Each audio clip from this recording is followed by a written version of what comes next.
ஒரு தேர்வில் 480 மாணவர்களில் 85% பெண்கள் 70% ஆண்கள் தேர்ச்சி பெற்றனர். மொத்த தேர்ச்சி சதவீதம் 75% எனில் தேர்வில் எத்தனை ஆண்கள் பங்கு பெற்றனன்னு கேட்குறாங்க. இந்த மாதிரி ஒரு 3% கொடுத்துருக்காங்க. அப்படி இல்லை அப்படின்னா ரெண்டையும் மிக்ஸ் பண்ணி ஜென்ரலாக வந்து ஒரு பர்சன்டேஜ் கொடுத்துருக்காங்க அப்படின்னா மிக்சர் அலிகேஷன் ரூல் வந்து இங்கே யூஸ் பண்ணலாம். இப்போ பார்த்தீங்க அப்படின்னா மிக்சர் வந்து ஆண்கள் வந்து 70%, பெண்கள் வந்து 85%, மொத்தம் வந்து 75% வந்து சதவீதம் வந்து மொத்தம் சொல்லி கொடுத்துட்டாங்க. அது வந்து 75% கொடுத்துருக்காங்க. அதை வந்து நம்ம சென்டரில் போட்டுக்கிறோம். ஓகேவா? அப்போது 75லேருந்து 70 கழித்தோம் அப்படின்னா 5%, 85லேருந்து 75 கழித்தோம் அப்படின்னா 10%. ஓகேவா? அப்போது 10:5. அப்போது 2:1. ஓகேவா? இது வந்து ஆண்கள், இது வந்து பெண்கள். ஓகேவா? அப்போது 2:1 மொத்தம் வந்து எவ்வளோ பேர் இருக்காங்க அப்படின்னா 480 பேர் இருக்காங்க. 480 வந்து 2:1 பிரிக்கணும். இப்போ 2:1 அப்படின்னா 2 + 1 3 பங்கு. இப்போ 3 பங்கு தான் வந்து 480. ஓகேவா? அப்போ வந்து நம்ம ஃபஸ்ட்டு ஒரு பங்கு கண்டுபிடிக்கிறோம். அதனால் இதை அடிச்சுக்கிறோம். 160. ஒரு பங்கு வந்து 160. அப்போது இங்கே வந்து என்ன கேட்குறாங்க, எத்தனை ஆண்கள் பங்கேற்றன தான் கேட்குறாங்க. இப்போது ஆண்கள் வந்து 2 பங்கு. இப்போ 2 × 160. 2 × 160 வந்து 320. ஆன்சர் வந்து 320.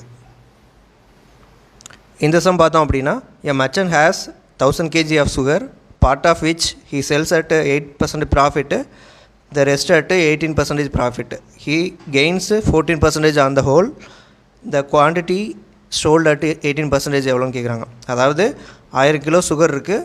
அதில் வந்து கொஞ்சம் வந்து 8% ப்ராஃபிட்டில் விற்கிறான், கொஞ்சம் வந்து 18% ப்ராஃபிட்டில் விற்கிறான். மொத்தமாக பார்த்தீங்க அப்படின்னா அவனுக்கு 14% வந்து கெயின் கிடச்சிருக்கு. அப்போது 18%ல் எவ்வளோ விற்றுருப்பான்னு கேட்குறாங்க. இப்போ இங்கேயும் பார்த்தீங்க அப்படின்னா 3% வந்து கொடுத்துருக்காங்க. அப்போ நான் வந்து இங்கே என்ன யூஸ் பண்ண போகிறேன் அப்படின்னா மிக்சர் அலிகேஷன் ரூல் தான் யூஸ் பண்ணுவேன். அப்போது 8%, 18%, 14%.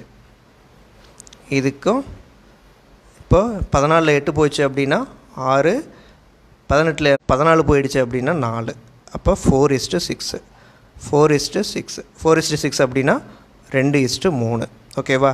இப்போ என்ன கேட்குறாங்க, மொத்தம் வந்து 1000 kg ஆஃப் சுகர்னு சொல்லிட்டாங்க. மொத்தம் வந்து இங்கே வந்து 5 பங்கு இருக்குது. அப்போ 5 பங்கு வந்து 1000 அப்படின்னா ஒரு பங்கு வந்து எவ்வளோ அப்படின்னா இதையும் அடித்தோம் அப்படின்னா 200. ஓகேவா? அப்போது 2 பங்கு அப்படின்னா 400, 3 பங்கு அப்படின்னா 600. இப்போ இதில் வந்து இது வந்து 8%க்கான மதிப்பு, இது வந்து 18%க்கான மதிப்பு. இங்கே என்ன கேட்குறாங்க அப்படின்னா 18% கேட்குறாங்க. இப்போ 18%க்கு 3 பங்கு. அப்போ ஆன்சர் வந்து 600. அப்போ ஆன்சர் வந்து 600. இந்த வீடியோ பிடிச்சிருந்தது அப்படின்னா லைக் பண்ணுங்கள், ஷேர் பண்ணுங்கள், சப்ஸ்கிரைப் பண்ணுங்கள். தேங்க்யூ.